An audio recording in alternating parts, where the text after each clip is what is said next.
Hey guys, Mike Hackett here and Joe Militello at the Mothership. We're doing the Let It Out podcast. This is our second time doing it together. This week, what we want to do is kind of do a recap of some of the highlights of last week, Syphus-wise. Last week was November 13th, the week of November 13th. Our overall attendance, we had 1,108 participants competing in Syphus training, which is pretty significant with 6 locations. We had 36 initiates, so that means 36 brand new people got exposed into what Syphus training is, which is always a lot of fun to welcome new people into this genre of exercise. And then we had 5 peaks, so there were 5 different people who scored their highest scores ever in Syphus training, and they were Kelly Lorelli, Debbie Dyer, Love Baja, Nicole Herbert, and Evan DiMercurio. Bud, nice job. And then we had some workout milestones, so the number of workouts you've had since the current site. With 100 workouts, Bob Haas, Jane Godwin, Joyce Gerard, Laura Miniucci, and John Zamblin. 200 workouts in the new site, Katrina Sager, and 400, Bridget Botten. Wow, 400. That's a ton, and especially in the current era of stats. That's what about November 2015, right? November of 2015. So yeah, in 2 years, 400 workouts. I know we've got other people that are higher than that, but I mean, if you're hitting that's like half the year. You're coming every other day, right? Yeah. It's like 200 a year. Yeah, that's nuts. Yeah. We also had a newbie, second time working out. They finished newbie 2, which is very infrequent. Someone can finish, initiation, let alone newbie 2. And his name is Tyler Fici, I believe, and he finished it in 6:40, which that means 6 minutes and 40 seconds left on the clock. So look out for him because he's going to be putting up some big numbers if you're paying attention to that. But what that brings me to is we had a question posted by one of our viewers about what the stats are on our homepage. Now, if you pay attention to syphustraining.com, the very first page you come to, you're going to see statistics. The first one's going to show you your 5 top scorers. It is across the board the top 5. It's on the left. Yes. Bottom left, right? It's on the bottom left. If there's ties, it'll show tied for 5th place are these 2 folks. And then the next one where I think a lot of people are focusing on is the collective turf scores, and that's going to be the score that you guys all scored together collectively as a turf. So here in St. Clair Shores, if we scored a 653, that's all of our scores combined, no matter how many times you've done it or how infrequently you've done it. And it doesn't account for people with no scores. So it doesn't take a 0. It just removes those from keeping a score. And then also, if you look on that site, you can click on the actual turf, and you'll be able to see the graph. I don't know if people actually utilize that enough because it's pretty cool. I was looking at it today, was looking at the careers of each turf, and you can see when they started in their infancy and slowly going from 300s, like LA right now, they're in their 300s, yeah. And eventually they creep up into the 6s, and most of them are about the 600s right now. And then the other 2 things that you'll notice, there's kind of a graph, like a bar chart, and there is purple and white numbers. The purple number is your turf's 30 days. So that allows you to see how your turf is doing and how it's trending. Similar to kind of how you have a 30-day boulder. If you're not aware of that, it's just a snapshot into your last 30 workouts. In this case, for locations, it's the last 30 days because every single day we have a workout. Right. And then the white numbers, I think this is the one that probably goes overlooked the most. It's how many times your turf comes in first place for that day.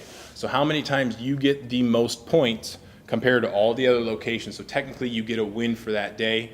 That's the last chart, the chart you just talked about. Yeah. Coming first on that one. The last chart in a white box, it'll say a number. And so for instance, last week, Brownstown, they won 4 out of the 7 days. And then St. Clair Shores, Royal Oak, and Harrison Township and Shelby, they each won 1. And for the year, if you were to look at it right now, running away with it's Brownstown. 201 wins or first places, if you will. That's 60% of all workouts. They come in first, and awesome. They got a ton of people there, so it's cool. And then it goes down from there. That's what's impressive is It's not. Yes. They're not scoring 700 with 8 people. They're scoring 700 with like 40 every day. It's Yeah. amazing. It's awesome. It really is. And so it just shows like power in numbers, and even if they're like bottom denominator, they're still having that many people score high. So the energy there is crazy. And but from there it goes down. You go Sinkler Shores is 86, and then Royal Oak and Shelby are in the teens and stuff. And we want to get LA on the board eventually. I know that they will. But they gotta kind of, I don't want to say pay their dues, but they got to learn the ropes a little bit until they get the scoring down. So if you want to take a look at that, those are things that we're probably going to add to, but it just adds another element of competition, and that's really what we're going to talk about today: competition. We had another one of our viewers ask us, how do we, I guess, prepare or tame our competition, if you will? Mm-hmm. And I know you had a few things that you wanted to bring up, so if you want to lead us off. Well, in terms of competition, for me, I don't like to focus on the people I'm working out with per se. I sort of like to pick a spot on the board I want to get to, mm-hmm. And then work hard to get there. I sort of noticed if I were to, try and keep up with you, or try and keep up with the person next to me, or try and beat the person next to me, you have a tendency to maybe have your form take a hit. Totally. Another thing that I see happening sometimes is if you're trying to keep pace with the person next to you, and let's say they decide to take a break, and mm-hmm. you don't necessarily need to take a break. Yeah. In your head, mm-hmm. my hands again. In your head, you're like, oh, well, they're taking a break, I can take a break. Right. And you're sort of not doing your workout, you're doing mm-hmm. someone else's workout, That's well put. I mean, you kind of need to set your own standard. Actually, what I like to say is, like, you kind of need to define what competition is to you. Yeah. But that's beautifully said, that you're doing somebody else's workout if you're going at their pace, whether that's faster than you should exactly. because you're skipping form just to keep up, or whether you're selling yourself short by going slower when you know full well that you can go. I mean, I've had it both ways too. Where I've had it where we have a Centaur 3 with, I don't know, let's say. You just had one today. Yeah. X-plate push or something like that, where maybe I can go down and back and then down, and my legs mm-hmm. are telling me at 3, when I get to 4, I'm stopping. Right. But the person next to me isn't stopping. Right. And then I can make it back here. Mm-hmm. Well, do you listen to your head, or do you just keep going? Yeah. And that's where your mind kind of can take over, and your body is what you should be listening to more. Yes. And that's where I think I've evolved a lot over my Syphus career. I've been doing it longer than anybody. In the beginning, it was competition. I wanted to be like the fastest and the quickest and the strongest, and do all this. But then, eventually, I think it's a good thing that you get beat at your own game. Sure. But I'm starting to notice that before I used to push through those times that were difficult, but my form would get sloppy. Mm-hmm. But I knew that, like, my cardio could handle it, I could still do it, but my form was still not, like, meticulously good. And so, like, there would be things like Tarosk or Trog or something like that, where I know that I'm down there and I could come back pretty quickly, but it's not going to be very good. It's going to be flaily and lazy. Right. Yeah. And that's when you risk injury. Yeah. And so that's one of the big things that can get overlooked too. If you're just doing it for the sake of trying to get it done, you're gonna put yourself at risk for injury, and that's not the point of this workout at all, or any workout for that matter. Right. And really, at the end of the day, unless we're having a little friendly competition beforehand, mm-hmm. or whatever, does it really matter that the person next to you did one more task than you, right, or something like that? I mean, tomorrow is right. It's over. Yeah. Mm-hmm. I get it, and it's not like I don't ever feel this way. Of course, it's human nature, and it's hard to have that mindset. But I just think making it more about yourself is mm-hmm. gonna be better for yourself and for your form, and for when a competition does come around, you're able to set your goal and not need someone else or something to give you motivation.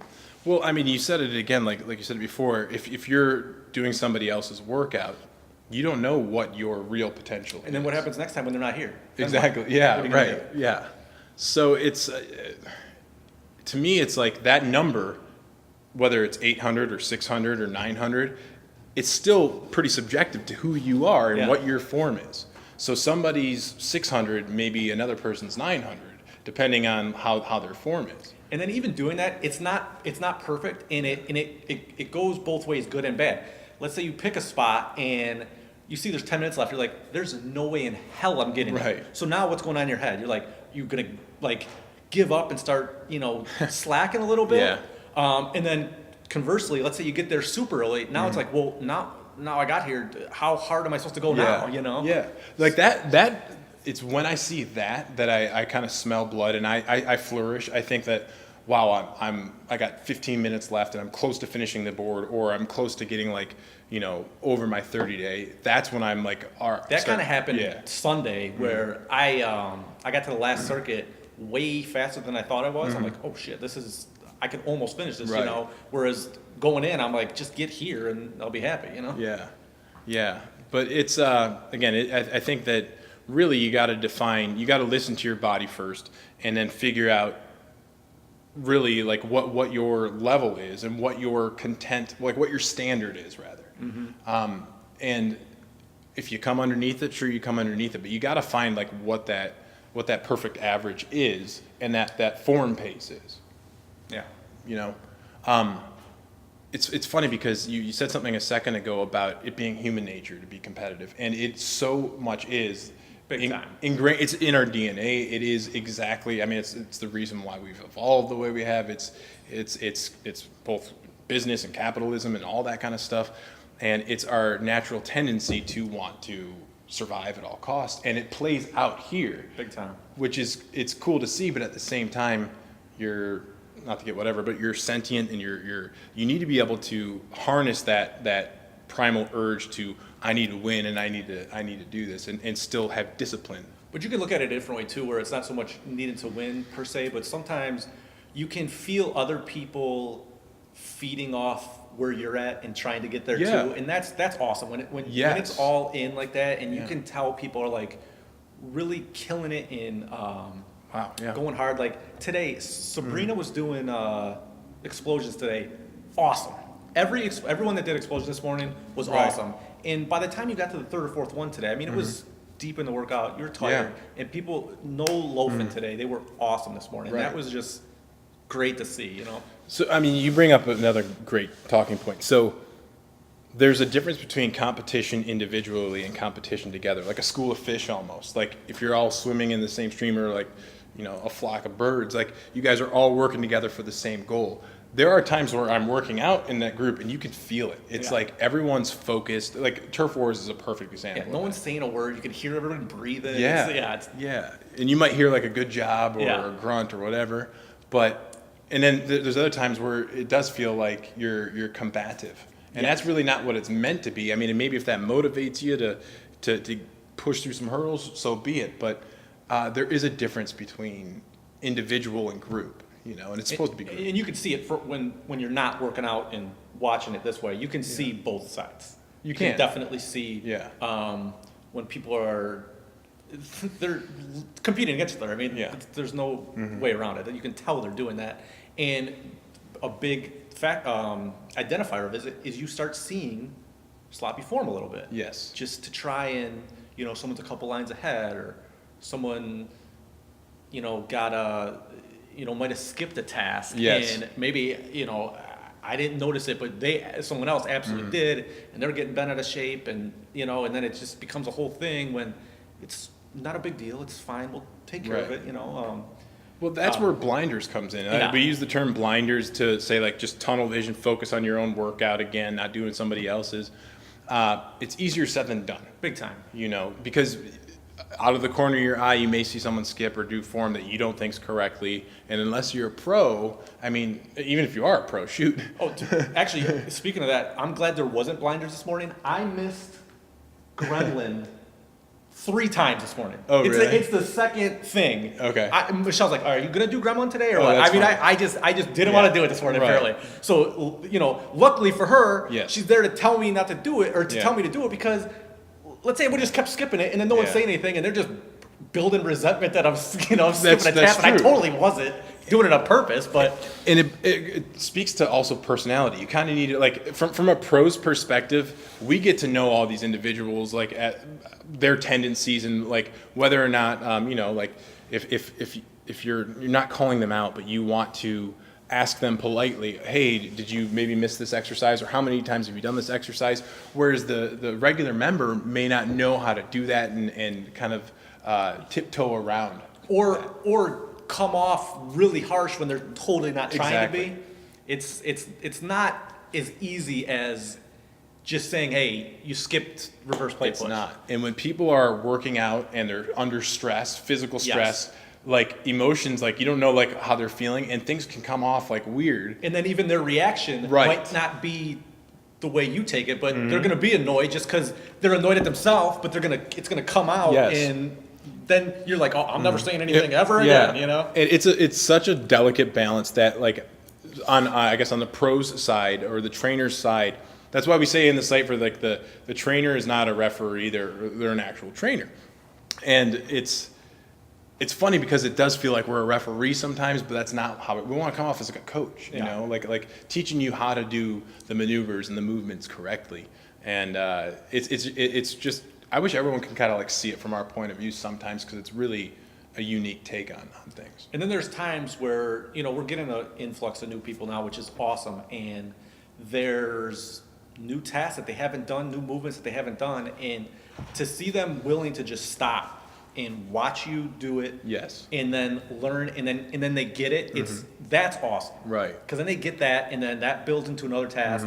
And then I can say the words, the language, and then they know what to do. Right. I don't even have to show it. And that's just so cool Yeah. to see and watch. You see someone 3 weeks later, and they're not even questioning the first, 20 tasks. They're just Right. going and doing it good, which Right. is awesome. And that I mean, I noticed that play out with somebody in particular here in St. Clair Shores, where I was explaining to this individual, like, first you start out by demonstrating, like actually showing them, like you just said, like on all fours, showing them how to do a mastodon or whatever it is. And then eventually you're able to just articulate it. Say like, Yeah. okay, it's a mogul bear crawl. And then eventually you're able to just Yeah. mimic it. You Like, just just give do them- this, give them a little jiggy, pantomime, you and, know? oh, I got it. And they get it. And it's funny how it's like, it's almost like telepathy. Like, hey, Yeah. what is this? And you just, you don't Yeah, even... you get the this or this, Yeah. when it's bear, bulldog, can't. I forgot what one it was the other day, and it was like tall order or something Sure. like that. And they Yeah. get it right away. So it's kind of cool how not only does it have its own language, but its own like sign language Yeah. too. But I don't know. It's just I think it's just obviously a unique thing, and it's just cool to see how everybody has their own take on competition and form, and it is really individual to the person. And I think that's, at the end of the day, aside from, the competitions we have here, which even then you can still treat it as your own thing. I think that's going to be the best way to approach your competition is Right. with yourself. Here's one of the things that I'm fascinated by. There are people that can go like all out all the time and do it 5 days a week. I can't do that at all, and I like admire the people that can do that. I mean, again, I've been doing it a while. That like I know that sometimes I can get worn down and like overworked if I go that hard. So the way that I kind of think of it is almost like football. Like you can't, for me, I can't go at game speed every single day. I mean, maybe you can, maybe other people can. Well, I don't come here 5 days in a row. Oh, I right, have. right, yeah. But I don't have like a coast. Well, that's what I was going to ask you. That's what. I'll come in saying, Yeah. I'm just going to take it easy today. Okay. 2 minutes in, I can't breathe. So- You know what I mean? I just it's that human nature thing where I just can't do it. That's funny. I just can't do it. See, I used to be like that, and I don't know if it's because I've been doing it for so long, and also like being here at work and then doing Yeah. things that it's like Yeah, I just want to get it in, that's- man. yeah. Maybe that's what it is, but like to my core, I'm extremely competitive. I wouldn't have come up with this if I weren't competitive. Yeah. You know what I mean? But And it's not even about anybody else. It's totally just Right. about me. Yeah. It just I get out here and I'm like, if you got up this early, and Yeah. you're like, why would you get up to not Yeah. do your best? Like, Well, I mean, let's be honest. in that. Most people that are doing this are extremely competitive. Yeah, You're not I mean, doing this yeah. if you're not competitive. Yeah. And that actually leads into the second part of Katrina's question about competition and commitment. Commitment. So, how do you like stay committed? I mean, that's kind of actually switch out. Why don't you ask me since it's not that. So how do you stay committed? Okay. So for me, I find myself never being content, which isn't necessarily a good thing, but it helps to always have something that I'm working for. Yeah. Whether it be, a slate of races, or I just create some fake thing that if I don't go, then I'll never go, and everything I've done will just be a waste. I just create this thing in my head, and it sort of just guilts myself into going. Yeah. Whether it's a good thing or not, I mean, it's working for me. I'm not. So you need a dangling carrot. Pretty much, Right. yeah. And when that becomes hard is when, you are going a lot, and it's not easy to always get up and do it and, Right. and be happy about it. And I have some, it's a little cheesy, but I have some, sayings that I got plenty too. Yes. that I have on my phone. Yes. And I want to hear them. I think we all want to I got hear it here. So And you got me thinking too about commitment. So it's interesting. Don't let perfect get in the way of the good. Explain that. So I have actually another Like- one along those lines. So, Don't strive to be. Don't go for perfection. well, no, or- if you did something and it's not perfect, Right. it doesn't mean it's awful. That's what I mean. Yeah. Yeah, it's just not perfect. Right. You still did it, It's still good. and it's something to be proud of. Yeah. And again, these things are things I say. It's hard for me to embrace them, but Yes. I have them in my phone. I look at them when I feeling weird or whatever. Right. But I still never get like, okay, cool. It levels me out. Huh. But at least if I keep telling myself it, it'll block the distractions in my head for a little. I think that's a fantastic thing for just the regular I just individual. deleted them under there. You don't remember? No. But think about this though. The person who's maybe a little timid or afraid of the competition factor and intimidated by, that's a perfect saying for them, because it's like, I don't need to worry about keeping up with other people right now. Just do my best out there, and it'll all pay off. Well, another one I have that actually I wish I could embrace this more is your best is not always your best. And that, I wish, like I said, I wish I could embrace that more. If you're having a bad day or you feel like you Right. did horrible or you scored awful, it was your best today. That's it. And it's not your best. You're saying overall. Yeah. It was my best today. Yes. It's not my best. Yeah. But that's what you had today. And that's well said. you know. So that's how I feel like I work out. I immediately listen to my body within the first 5-10 minutes. I'm like, I know how this workout's Yeah, gonna go. and this is what you had. 125 other people Right. are working out today. Right. They're not you. Right. Exactly. This is it. This is Maybe they don't have the stress that you've got. Maybe they don't have the lack of sleep. Maybe you ate better than somebody else, and so Yeah. you've got it's this whole package. Yeah. So you can't. So you just if you want to beat yourself up about how other people are doing, don't. Right. This is you. Yeah. So I like that. Like I said, I wish that. What other words of wisdom you got? So what else do I got? Oh, okay. Don't waste today, Don't waste today on yesterday. Yeah. So sort of going back to had a shitty day yesterday, or even today. Had a shitty day. When tomorrow's here, today becomes irrelevant. It really does. Yeah. In the grand scheme of things, especially, I mean, a bad workout really. I mean, Right. that kind of ruin your Right. week. No, that's the thing though. We've kind of distorted the perception of, oh, I didn't have a good workout because I scored like negative 100. Yeah. Are you kidding me? You just had like a harder workout than Yeah. like 95% of the population. But a little bit of the hard, what's the word? Like Criticism. tough love on yourself Yeah. is good. Yes. But beating yourself up on it and moping around is just, Yeah. you can't do that. And like I said, I'm for sure guilty of it. I'm sure I am. What else I got? Nothing is not something. Nothing is not something. Yes. Explain that one. So you can only get 30 minutes in today. You know what? I'm not even gonna come. So, well, wouldn't it be something is better than nothing? Well, I'm having a tough time. so nothing Nothing. is not something. So Oh, maybe- okay. I get it now.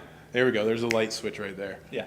Okay. So you can only do 30 minutes. Right. You know what? I'm just gonna sleep in. So it's not something. Yeah. I get it now. Something Yes. is better than nothing. Yes. Right. I mean, that's very well said. Well, so we're going to start copywriting these and putting them on T-shirts? And then the last one I got is make an excuse to go, not to not go. Yes. Another good one. And give me an example of that. Like, Well, I mean, I think I just did. Let's see. My wrist kind of hurts, or my hair is curly. I don't have a hair tie. I'm not going to go today. Yeah. You know. Or conversely, I'll be at home on Saturday. Wake up at 9:30. It's like, there's no reason not to go. No. What are you going to do? You're Yeah. going to sit and watch a hockey game? Real No, I'm not gonna watch it. Housewives? I already watched it. It definitely doesn't stand there. But I know that if I go and I'm done, I will feel 100 times better than if I didn't go and I'd spend the next 11 hours feeling guilty that I didn't go. Right. So if you have to make an excuse or, find a reason, you can find plenty of reasons not to go. You can start finding reasons to go as well.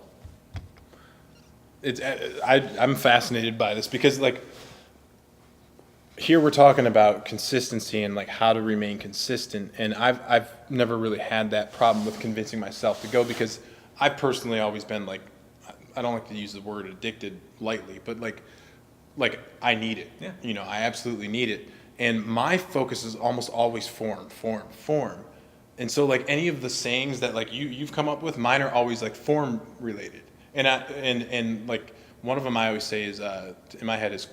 Control the weight, don't let the weight control you, because I think it can also stand for like if the weight of the world's weighing you down, you can't let that weight bog you down. Same thing if you're doing like a cyclone and you're just kind of giving into the weight. Exactly, you just did the same movement. You're just giving into the weight rather than controlling it and standing your ground and overcoming the effect that the weight has on you. And so. To me, it's really interesting to hear your point of view on, I don't think you struggle with consistency. Maybe at one point in time you did, whereas maybe my struggle has been form, because I'm kind of particular about how I want to be. It's not that I struggle with consistency. I'm afraid that I will. So, Yeah. I don't want to. The routine I'm in, I don't want to fall into the opposite routine. Right. So I'm hard on myself. It's a healthy fear. Yeah.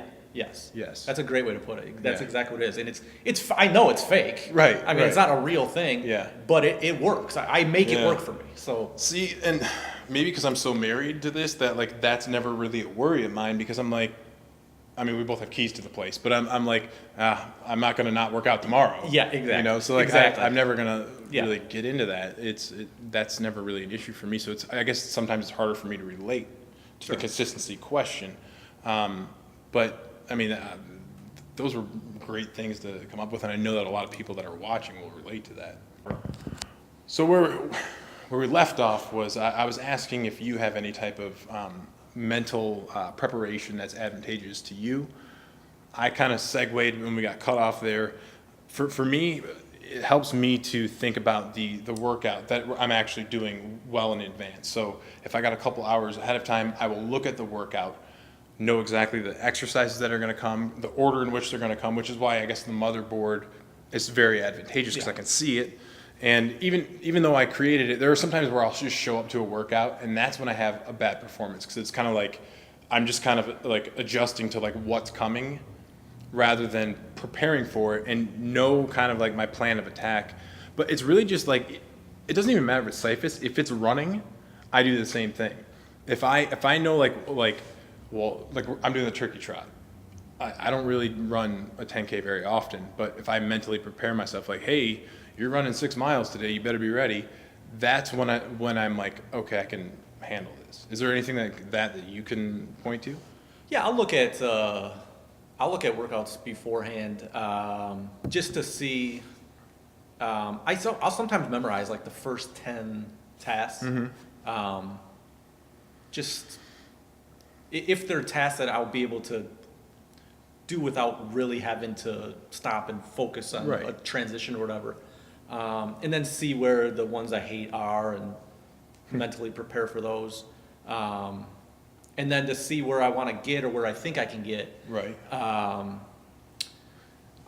mean, really, the things out here that I'll do to, I don't know, score better or do whatever is I'll have water, and I'll always leave it at 1, but I'll never drink it at 1. I always leave it at 1. Okay. And then on a plus run task, I'll take it to 4. Yes. But then I won't drink it there either. I'll wait till the next time I have a little plus run task. I'll run before that, do the task down there, and then I'll drink from 4 to 1. Okay. And then leave the water down here. Why you wouldn't just put the water down at 4 to begin with is beyond me. It depends. If it's a plus run exercise, sometimes like you're coming to here gassed. So if it's a crawl or a push, and then you pick up the water after you do your plus run, I get that. Oh, I'm just saying I could before we even start, I could just leave it down there. Oh, right. All right, that's true too. Because I know in my head I will not drink here unless there's no chance for me to take it down there. Yeah. So 99% of the time, I'm not drinking till it's over there. Not to get off topic, how often do you drink water during your workout? It depends. I usually have been noticing it's about like 28 minutes left is when I've been taking a sip. Yeah. If there's some good energy where a couple of us are killing it and we're like feeding off each other. Yes. I won't drink. Exactly. That's what I was going for too. I know that I'm having a good workout when I realize I didn't have anything to drink. If I'm going slowly or not slowly, not my best is not my best or whatever, I'm drinking water, walking. This reminds me of a couple of years ago. Kim, is it Strand? She's in Shelby. Strand, yeah. She's phenomenal. Right. Awesome. Right. I would envy her because we come in the morning and she would not drink water at all. Yeah. I'm like, that is incredible. It is. Like, you know, and especially, I'm sitting there just like guzzling. Did you say water. Shelby or Harrison when you were working out in Harrison? No, she was here. Oh, she was here. Okay. Yeah, she was here. I was saying, Harrison, you need to make sure you're drinking water. So, I mean, it's incredible. And then the first time I did it and didn't drink water, I didn't even notice at the time. Yeah. And I got done and my water bottle wasn't open. I was like, wow, that's pretty cool. And it's just, now if I'm going to walk from 4, I might as well drink a little water. Yeah. You know what I mean? So I kind of kill 2 birds with 1 stone. I'll, catch my breath and get water, and then come back and then, go from there. Yeah. So like one of the things that I was thinking about when I was talking about kind of planning ahead, taking mental pictures is like when I was playing baseball. Like I would get, and I do this with Syphus, so I kind of wanted to clarify, is I would get so specific when I was playing baseball. I would focus on the person who was pitching. Yeah. I would think about like what the count would be, what pitch would be coming, what the guy's face would look like all the minor details. And a lot of times they would play out the next day because I knew who the pitcher was. Sure. And you just put yourself in that position.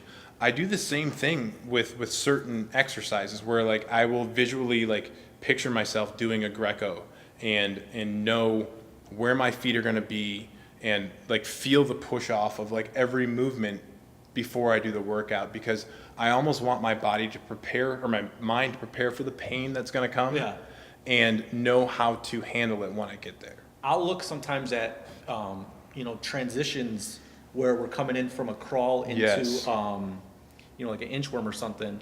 Let's say we have primates and then inchworm right after. I'll do reverse bear from 2 and go right into inchworm. Transitions are huge. A good workout for preparing, obviously, is a barn burner. You can absolutely write your own workout.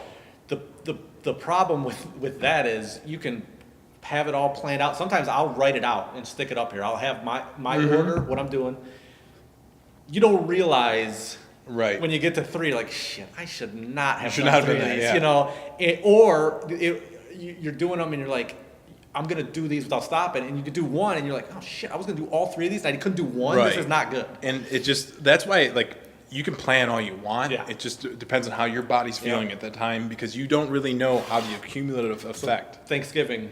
The feast. I just finished writing The Grinch, which we did years back, I think 2 years ago. So we'll be doing that for Christmas Eve. But to me, it's amazing how much of a mental game this physical game is. Is there anything else more you want to say about competition and commitment that you think that somebody watching that's maybe just kind of like a once a week or twice a week person could feed off of? Well, I wouldn't get discouraged if you see people ahead of you. It let that affect you. I wouldn't. Don't get discouraged at all. I think that's the main theme of all my little mantras or whatever is don't let anything else discourage the good that you're doing. Right. You're here, you're doing something good for yourself. That's what needs to be like embraced in what matters. Well, that kind of feeds into what I would say is that, the entire theme, as you were saying, is the myth of Sisyphus pushing up that mountain, the boulder, only to have it fall back down.